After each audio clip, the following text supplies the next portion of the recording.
Welcome to the Salmon Runs YouTube. Enjoy the video. You start by checking two essentials: your Google account country and a Korean billing address. Once done, sign into the account you'll redeem the card on and make sure Play Store currency shows KRW. Next, purchase a physical or digital Google Play gift card from an authorized Korean retailer. Keep the PIN secure.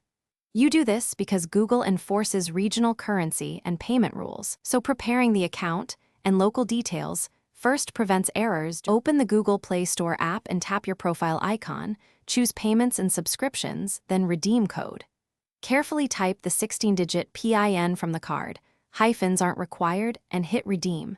If you bought a digital card, copy and paste to avoid typos. Once accepted, your Play balance updates in KRW. Make sure the new amount appears before buying.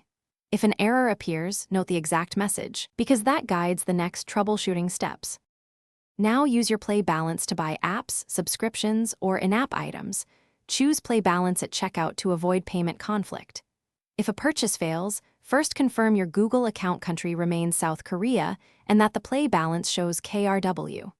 If redemption failed earlier, match the card receipt to the PIN and retailer. For persistent problems, contact Google Play support, provide the transaction ID and error text, and request verification. This speeds up resolution and may... Thanks for watching. Consider subscribing if we helped you.